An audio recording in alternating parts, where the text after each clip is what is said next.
Assalamualaikum warahmatullahi wabarakatuh.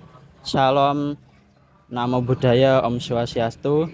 Salam kebajikan. Perkenalkan, nama saya Muhammad Hilmi Wicaksono, dan kali ini saya akan meresensi sebuah buku yang berjudul Abimanyu Tujuh Helai Daun Tarsanda. Novel ini merupakan sebuah novel fantasi mitologi yang mengadaptasi cerita pewayangan atau bisa disebut adaptasi Mahabharata. Khususnya adalah mengisahkan tentang kehidupan salah satu putra kesayangan Arjuna, yaitu Abimanyu. Novel ini menceritakan kehidupan Abimanyu dari saat ia lahir sampai hingga akhir hayatnya nanti ketika perang Bharatayuda. Kestabayuadi dalam buku ini menggunakan gaya bahasa yang cukup mudah dan sederhana, sehingga kalau ada pembaca yang membaca ini dan belum pernah tahu cerita tentang Abimanyu atau bahkan belum pernah mendengarkan cerita dalam dunia pewayangan, akan tetap mengerti cerita yang disampaikan oleh penulis. Alur novel ini sendiri beralur maju, namun ada beberapa kilas balik yang diceritakan oleh beberapa tokoh di dalamnya. Novel ini juga menyisipkan beberapa pesan moral yang menurut saya masih sangat relevan bahkan hingga saat ini, terutama keadaan kita saat ini di negara kita.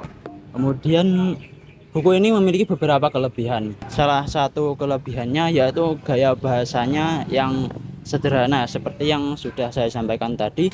Kemudian alur cerita buku ini juga cukup jelas, tidak ada semacam plot hole dalam ceritanya.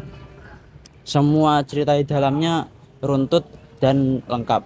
Kemudian pesan yang disampaikan juga cukup lugas, tidak perlu untuk ditafsir, bahkan tidak perlu untuk mengerti cerita pewayangan itu sepenuhnya untuk mendapatkan atau memahami pesan dari penulis. Namun buku ini juga terdapat beberapa kekurangan.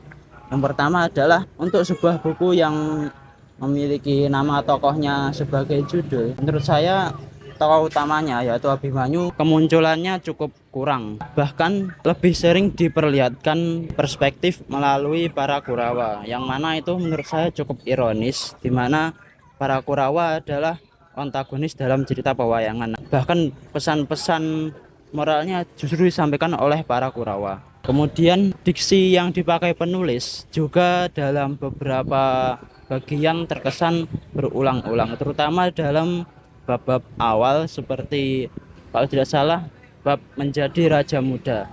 Buku ini juga terdapat beberapa dekonstruksi karakter oleh tokoh-tokoh di dalamnya.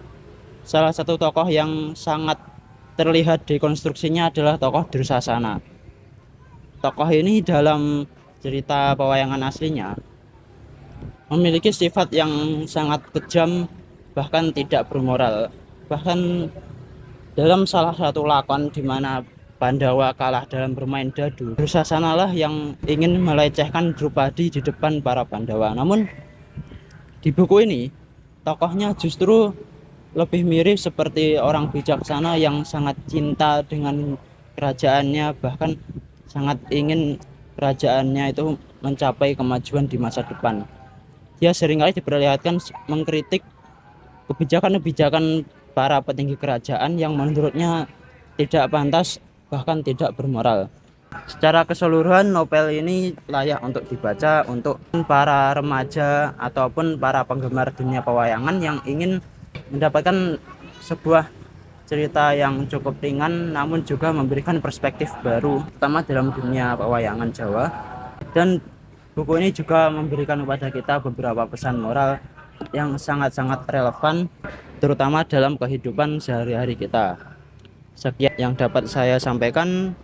Akhir kata, Assalamualaikum warahmatullahi wabarakatuh.